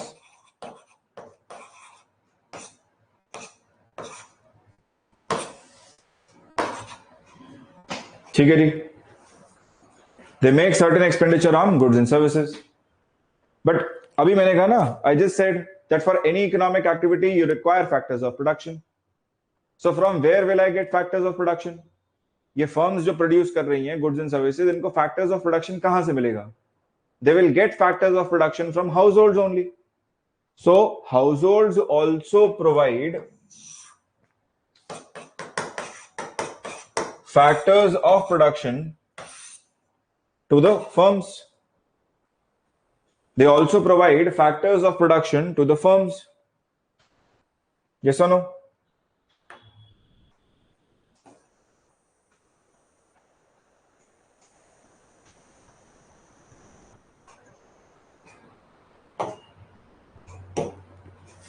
ठीक है जी. Factors of production provide करे और factors of production के बदले firms क्या देगा? What will firms give back in return? So firms give back factor income. Firms give back factor income in return. Now, if you look at NCERT only makes these 4 arrows. 4 arrow बना के छोड़ दिया उन्होंने circular flow of money में. ठीक, but मैं थोड़ा और आगे लेके चलता हूं आपको. अभी समझना कहानी क्या है, राइट? फर्म्स गुड सर्विसेज बना रहे हैं, फैक्टर्स ऑफ प्रोडक्शन मिल रहा है इनको हाउस होल्ड से, जिसके बदले में ये फैक्टर इनकम जनरेट कर रहे हैं. क्या होगा? Over the period of time there will come some saturation point. समय के साथ कहीं ना कहीं कुछ ना कुछ सैचुरेशन जरूर आएगा, है ना? जहां पर हाउस होल्ड कहेंगे कि सर और किस पर खर्च करें और कहां खर्च करें, which means these households will require some place, some institution to keep their money safe. Yes or no? So households start demanding places where they can keep their money safe, which leads to generation of financial institutions, which leads to generation of the third entity in the economy, which is financial institutions. किसकी बात कर रहे हैं sir? हम banks की बात कर रहे हैं. ये आए बैंक से, सर हमारे पास रख दो पैसा सेफ. ठीक. सो हाउस होल्ड ने क्या किया? अपना जो भी सरप्लस कैपिटल था, सरप्लस मनी था, वो यहां रख दिया. इसे क्या बोलूं? This is nothing but my savings of house holds. Savings of households. And what do these financial institutions do? Do they keep this money? No. They will further channelize it towards firms. ये firms को दे देंगे ले जाके capital की, आप और production करो और इंक्रीज करो. So what is this? This is borrowing of firms. Borrowings of firms for investment. Firms क्या कर रही हैं? इसी पैसे को ले रही हैं और इन्वेस्ट कर रही हैं, बेटर मशीनरी खरीद रही हैं और रॉ मटेरियल खरीद रही हैं ताकि और आउटपुट क्रिएट हो. ठीक. Over the period of time what will happen?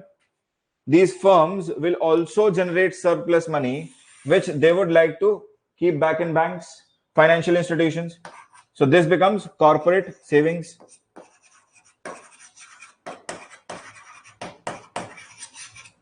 This becomes corporate savings. And financial institution से हाउस होल्ड भी बोरो करते हैं. हम भी तो बोरो करते हैं ना, बैंकों से उधार लेते हैं. किस किस चीज के लेते हैं? हम बोरो करते हैं घर के लिए, गाड़ी के लिए, राइट? सो फाइनेंशियल इंस्टीट्यूशंस में also lend to the households. तो क्या लिखो इस एरो पे? आप डायरेक्शन देखना एरोज की ध्यान से. This is borrowings of households for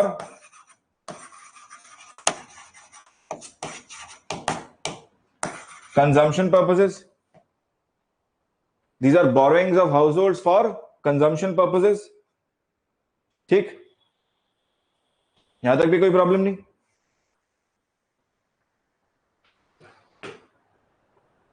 But there is a problem. देखो आप ध्यान से. Look at the screen. You will find there is a problem in the system. What is the problem in the system? So the problem is that this is a 3-party system. इसमें 3 players हैं. पहला firms, दूसरा house hold और तीसरा financial institution. और there is a possibility that because there are no rules and regulation, it is very much possible that some or the other entity may default, some or the other entity may not return back the money, and this may lead to disruption in the flow of money. yes or no? जो ये money की कहानी शुरुआत हुई expenditure से, right, factor income में तब्दील हुई, सेविंग्स में आई, इन्वेस्टमेंट के रूप में लगी, सेविंग्स बनी कॉर्पोरेट की, फिर कंजम्पशन के लिए इन्वेस्टमेंट बढ़ा, है ना, सॉरी कंजम्पशन के लिए बोरोइंग्स बढ़ी, इसमें डिसरप्शन हो सकता है ना. जैसे एग्जांपल के लिए लेट्स से फर्म है, कोई कंपनी है, उधार लिया, अब वो मना कर दे कि बैंक को कि सर मेरे पास तो पैसा नहीं है, I am not returning back money. Bank क्या करेगा? बैंक अपने अकाउंट होल्डर्स को कह देगा कि सर मेरा तो डूब गया, मैं तो पैसा नहीं है. तो हमें क्या चाहिए? We require rules and regulation, और we require somebody to create rules and regulation. Rules and regulation बनाएगा कौन? कोई अथॉरिटी बनाएगा, और अथॉरिटी बनाने तक के लिए हमें क्या चाहिए? सरकार चाहिए. So this is what leads to generation of fourth entity in the system called as government. यहां से एंट्री होती है सर सरकार की. ये आ गई सरकार, government. And what does the government do? The very first thing that government will do is government will say, sir, I require resource to function. मुझे तो खुद फंक्शन करने के लिए पैसा चाहिए. और दोनों हाथ से, दोनों तरफ से टैक्सेस लगाएगी, प्रोडक्शन पे भी और कंजम्पशन पे भी. सो फर्म्स भी टैक्स पे करेंगे, taxes will be levied on them. Similarly, on households also, taxes will be levied. Yes or no? अब आप ध्यान से देखो, मैं यहां पे डबल एरो लगा रहा हूं. I am putting up double arrows here. What do double arrows indicate? Remember these double arrows, right? Double arrows में किसी भी तरफ लगाऊं, ये इंडिकेट करते हैं sir unidirectional flow of money को. यूनिडायरेक्शनल फ्लो ऑफ मनी और रिसोर्स. मतलब कि याद करो एग्जांपल कैब वाला ना. सी, cab driver drove you from point A to B and thereby you paid him ₹200. मतलब उसने आपको कुछ सर्विस दी तो आपने उसे पैसे दिए. अगर वो एक ही जगह गाड़ी को खड़ा रखता तो क्या आप उसे पैसे देते? नहीं सर. मतलब सर्विस की एवज में आपने उसको पेमेंट किया. ठीक, तो बाय डायरेक्शनल हो गया. एक तरफ से सर्विसेज फ्लो करी, दूसरी तरफ से पैसा फ्लो किया. ठीक. यूनिडायरेक्शनल में क्या होगा? यूनिडायरेक्शनल में there will be no component of good or service that will flow back. So as a taxpayer, जब मैं टैक्स भरता हूं, ठीक, तो सरकार मुझे कुछ प्रॉमिस कर रही है. सरकार ऐसा कह रही है कि साहब हम आपको राष्ट्रपति भवन में एक दिन के लिए एंट्री करा देंगे, अब वहां रह लो. ऐसा है क्या कुछ? या वो ऐसा कह रहे हैं कि नहीं, एक दिन का जोमेटो का ऑर्डर आपका हम पे कर देंगे? नहीं, ऐसा भी नहीं है. वो ऐसा कह रहे हैं कि नहीं, आपके घर के बाहर की सड़क ठीक करा देंगे टैक्स दोगे तो? नहीं, वो तो सबकी ठीक होनी है, और जब सरकार को लेगा तब ठीक होगी. ये सुनो, समझ आई बात हमारी? So wherever I am putting double arrows means unidirectional flow of money. Bidirectional नहीं है. उस पैसे की एवज में कुछ गुड या सर्विस वापस फ्लो नहीं कर रहा है. ऐसे ही तो गवर्नमेंट ऑपरेट करती है. गवर्नमेंट कहती है भैया जो इनकम जनरेट किया उस पर टैक्स दो, खत्म. कोई कंडीशन नहीं है. There is no condition involve in it. ऐसा नहीं है कि सरकार सड़क तभी बनाएगी जब आप टैक्स दोगे. जो नहीं भी दे रहे उनके बाहर भी तो, उनके घर के बाहर भी सड़क बनती ही है कि नहीं? ठीक है.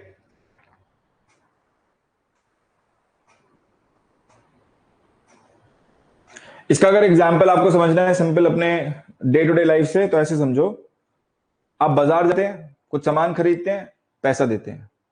ये तो हो गया बाय डायरेक्शनल फ्लो, है ना. गुड लिया, पैसा दे दिया. Then remember in childhood your some of the other relative used to come. कोई ना कोई रिश्तेदार मिलने आया. अब रिलेटिव आया, जाते समय उसने आपको कुछ पैसे दे दिए. तो क्या आप उसे कुछ वस्तु या सेवा दे रहे हैं? Do you give any good or service to the relative? No sir, कुछ नहीं दे रहे, लेकिन उसने हमें पैसे दे दिए. तो वो जो पैसे दिए वो क्या कहलाएगा? That will be called as unidirectional flow of money. Unidirectional flow of money. समझ में आया डिफरेंस?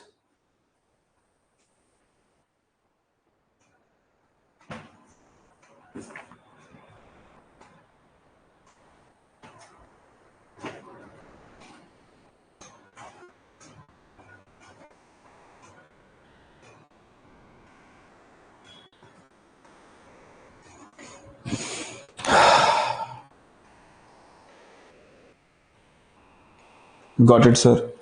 चलो थैंक यू। चलिए, अब सरकार ने टैक्स ले लिए, अब क्या करेगी सर? सरकार कहेगी ठीक है, हम कुछ ले रहे हैं, कुछ देंगे भी, है ना। We will also provide you with something. So what is the government provide back? सरकार क्या दे रहा है सर? देखिए, गवर्नमेंट की बड़ी ही अच्छी कहानी है। गवर्नमेंट कहता है सर, जो पुअर कंज्यूमर्स हैं, है ना, जो पुअर कंज्यूमर्स हैं, let me provide them with subsidies, let me provide them with subsidies. तो जो पुअर कंज्यूमर्स हैं उनको सरकार क्या देगी? सब्सिडीज देगी।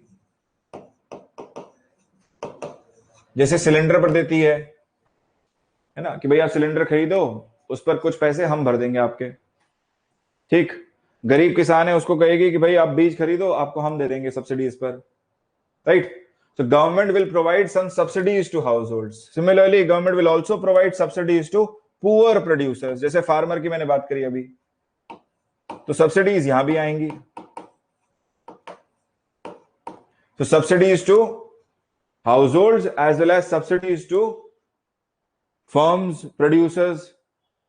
अब देखो ध्यान से, मैंने सब्सिडीज के ऊपर भी डबल आरो बनाया, सब्सिडीज के ऊपर भी डबल आरो बनाया। ये क्या इंडिकेट कर रहा है? कि यहां पर भी यूनिडायरेक्शनल फ्लो है, कोई कंडीशन नहीं है। सरकार ऐसे नहीं कहती कि नहीं इसको देंगे उसको नहीं देंगे,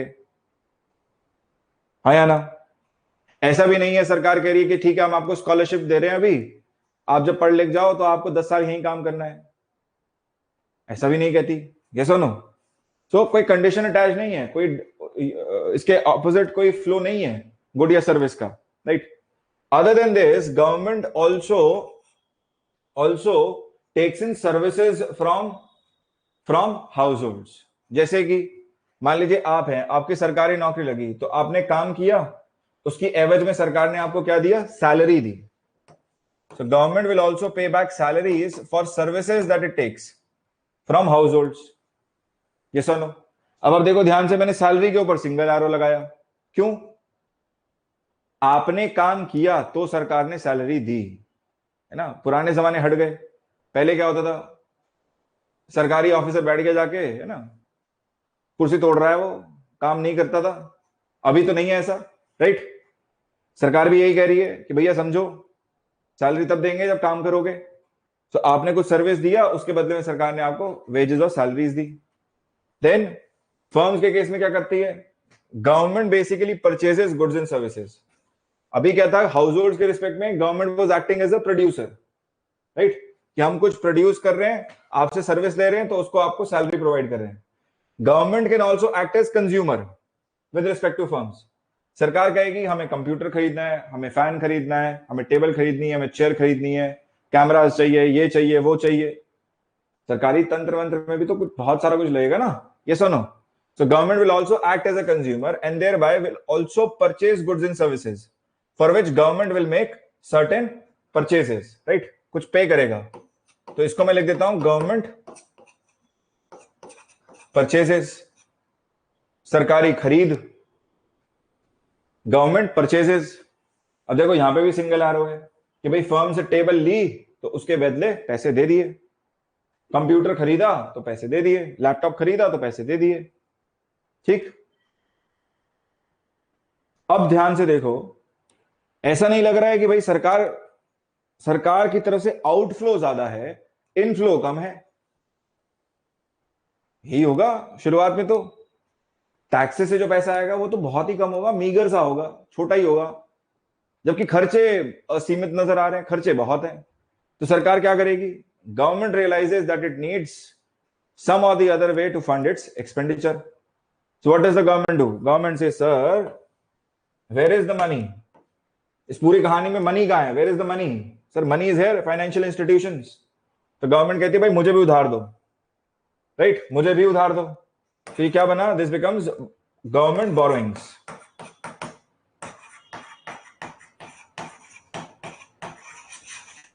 गवर्नमेंट बोरोइंग्स, ठीक। और कभी कभार सरकार सेव भी कर लेगी पैसा, बचा भी लेगी कुछ, उसको क्या कह देगी? Government savings. वो ये आ गया, government savings. But remember, this is only momentarily, developing countries की सरकारें तो बेचारी स्ट्रगल करती हैं, हार्डली कुछ बचा पाएंगी, सेविंग्स होंगी ही नहीं, ना के बराबर हैं, राइट? Government savings. ठीक है जी, एरो समझ में आ रहे हैं, दिखाई दे रहे हैं? अब ये क्या है? This is basically the model of closed economy. This is model of closed economy. एक ऐसी इकोनॉमी जो बाहरी दुनिया से, बाहरी देशों से ज्यादा इंटरेक्ट नहीं कर रही है, ना के बराबर इंटरेक्शन है।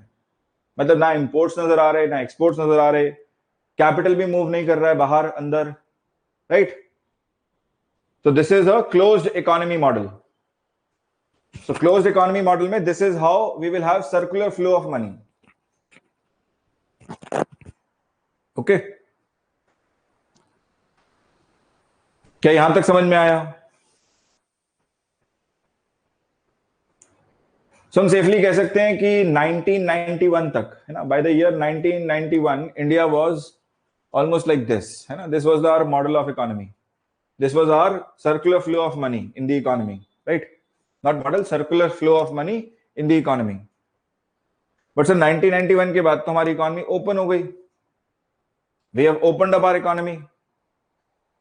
अब इंपोर्ट भी है, एक्सपोर्ट भी है, लोग भी बाहर जा रहे हैं काम करने, सर्विसेज भी जनरेट हो रही हैं, उसको कहां दर्शाएंगे? ठीक, तो इसमें हम कुछ फेरबदल करते हैं, कुछ बदलाव करते हैं, कुछ चेंजेस लेके आते हैं, राइट? पहले ये हटाते हैं closed economy, because we need to transform this from close to open, और इसमें एक नई एंटिटी को बिठाते हैं, एक नई एंटिटी एक्सटर्नल सेक्टर को बिठाते हैं. सो ये आ गया हमारे पास एक्सटर्नल सेक्टर, जिसको हम रेस्ट ऑफ द वर्ल्ड भी कह सकते हैं, ROW, rest of the world, ROW, external sector. And what is the relationship of firms with external sector? बहुत सिंपल है सर. जनरली जब भी इकोनॉमी ओपन होती है तो इंपोर्ट्स बढ़ते हैं, है ना? So what will the firms do? The firms will import goods and services for which it will make payments to the external sector. तो ये क्या है? बाहर की तरफ पैसा गया, इसको मैं क्या बोलूं? This is my payments for imports. Payments for imports. बाहर की एंटिटी से कुछ गुड सर्विसेज ली, पैसा बाहर गया, गुड सर्विसेज अंदर आई, और धीरे धीरे ग्रेजुअली हमारी फर्म्स भी एक्सपोर्ट करेंगी, सामान बाहर बेचेंगी, ठीक, जिसके बदले में इन्हें पेमेंट मिलेगी. सो हम कह सकते हैं receipts for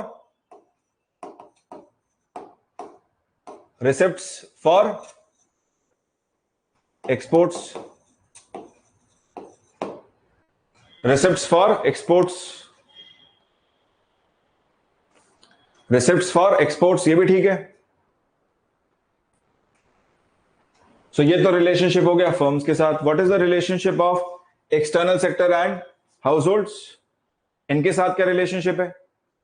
so the relationship is that now people, है ना, यहां से लोग बाहर जा सकते हैं, they can go out to work and they can generate income from outside.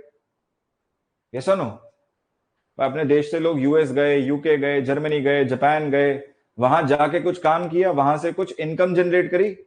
Income क्या है? It is nothing but factor income. No, factor income generated by Indians from outside, right? But similarly, people from outside can also come into our economy and they can also generate factor income from here. उन्होंने labour services दी, किसी company में position पे काम किया, managerial position पे, अब उनको salary दी गई यहां पे रुपीस के टर्म में. तो मुझे क्या करना पड़ेगा कि जो इंडियन ने बाहर जाके कमाया वो तो पॉजिटिव, और जो बाहर के व्यक्ति ने, फॉरेनर ने इंडिया में आके कमाया वो नेगेटिव. दोनों का सम टोटल ले लूं, इसमें से ये जो कंपोनेंट है जो इंडियन ने कमाया, है ना, इसमें से इसको जो फॉरेनर ने भारत में आके कमाया इसको घटा दूं. सो ए माइनस बी, इसे क्या बोलते हैं हम? This is called as net factor income from abroad. This is called net factor income from abroad. Net factor income from abroad, NFIA। मैं इसका फॉर्मूला लिखता हूं आपके लिए, please write this with me. Net factor income from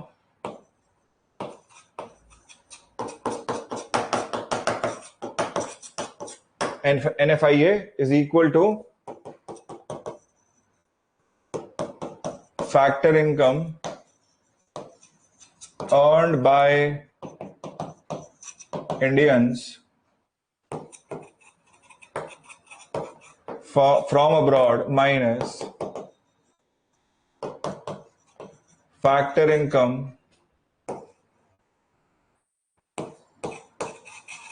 earned by foreigners in India. Factor income earned by Indians from abroad minus factor income earned by foreigners in India. ठीक है?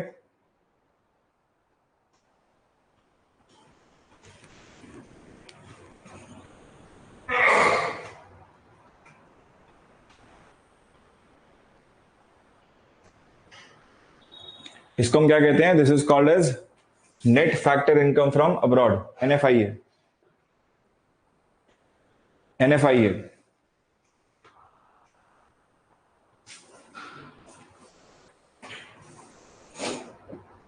चले वापस डायग्राम पे, लिखाइए। Have you written this?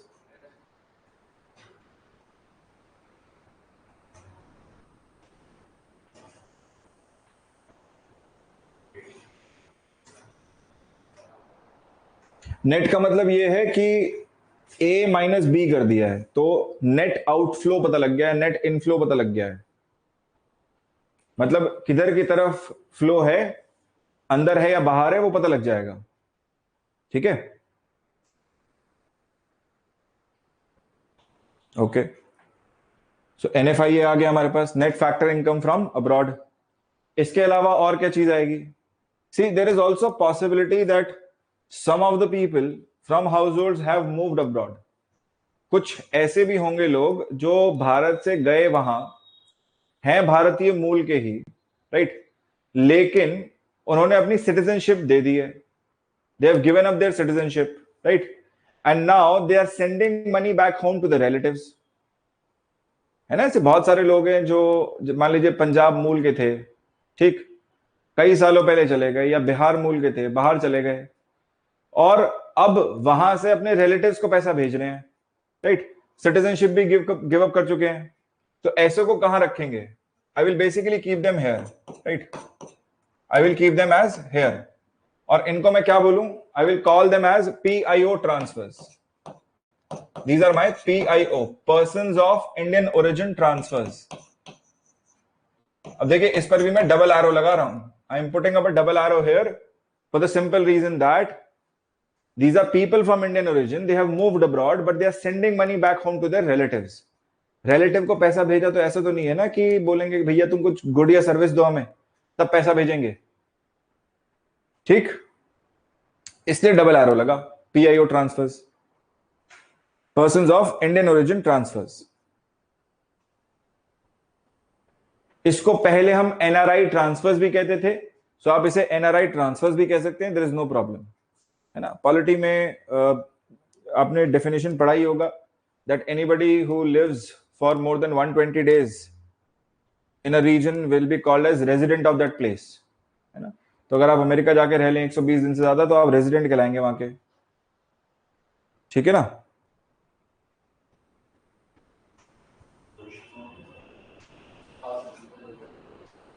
Better word, technical word PIO रहेगा, PIO transverse, क्योंकि हो सकता है ये एक जगह ना रुक रहे हो, ये एक कंट्री दूसरी कंट्री ऑपरेट कर रहे हो, so PIO seems best, PIO transverse.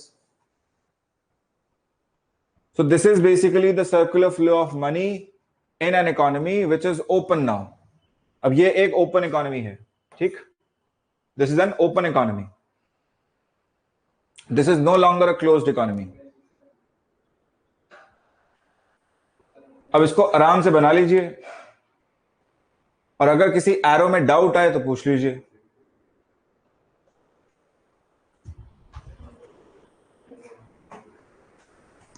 If you face any difficulty with respect to any arrow, please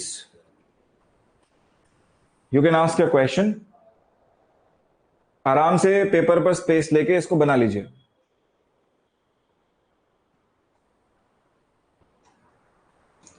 किसी भी एरो में कंफ्यूजन हो, इसमें डबल क्यों लगा है, इसमें सिंगल क्यों लगा है, वो भी पूछ सकते हैं।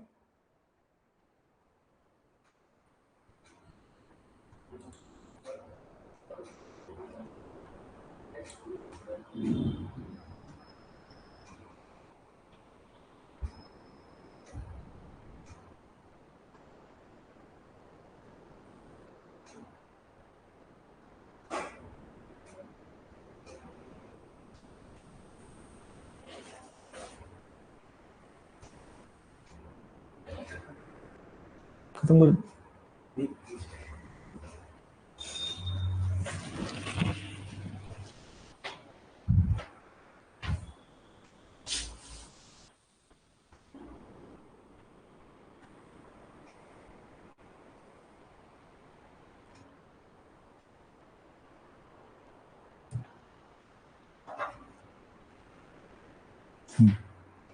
Sir factor of income and factor of production फिर बता दीजिए, ठीक है। विधि आप इस डायग्राम पे कह रहे हैं या are you talking of this factor income and factor of production, इसकी आप बात कर रहे हैं?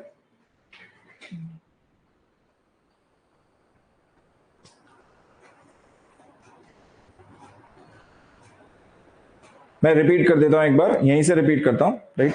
सुनिएगा। Any economic activity will always require factors of production. कल हमने डिफाइन किया था इकोनॉमिक एक्टिविटी को, हमने कहा था any human activity which is performed in exchange for money or in exchange of any valuable source is called economic activity.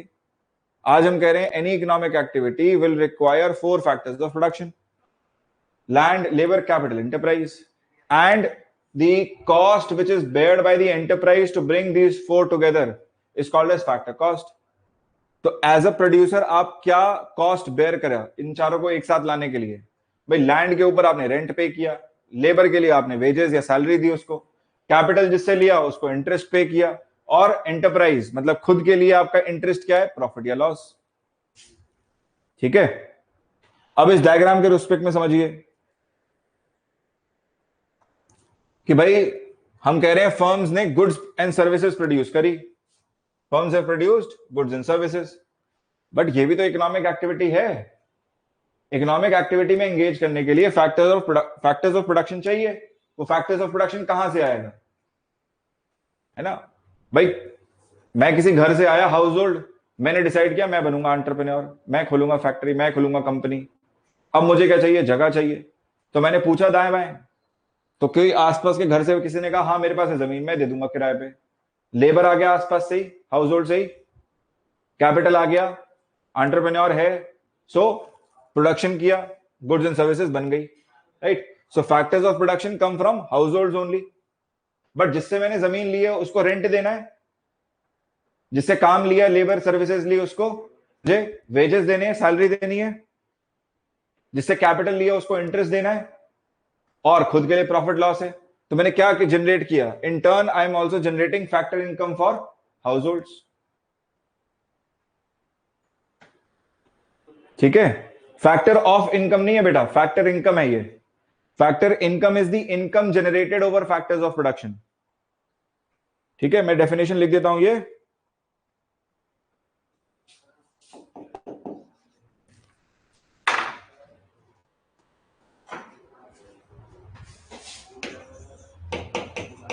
Factor income is the income generated over factors of production. Income generated over factors of production. और factor cost क्या है? Factor cost is the cost bared by an entrepreneur or an enterprise to bring together factors of production. To bring together factors of production. Okay, ये definition लिख लीजिएगा please, so that you have that clarity.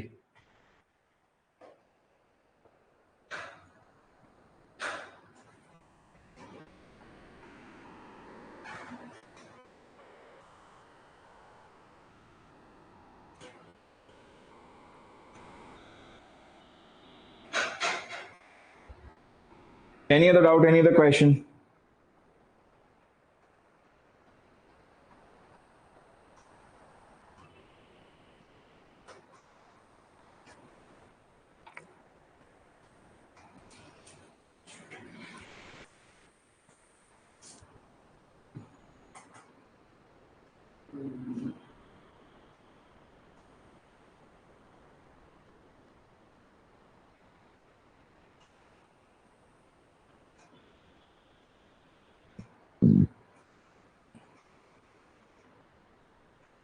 Got it sir. Okay, ठीक है, ठीक है, तो आज के लिए यहीं रुकते हैं. Let's stop here. Tomorrow when I come back, I will start from demand and supply. Okay.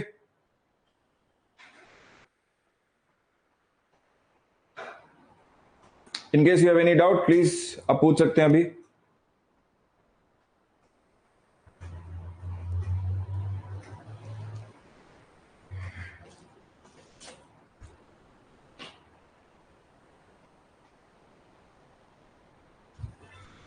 ठीक है then. I'll see you guys tomorrow, same time. Okay. कल हम शुरुआत करेंगे डिमांड से. Okay, will start from demand. We will look at consumer behaviour theory tomorrow. चलो, take care, bye bye, thank you.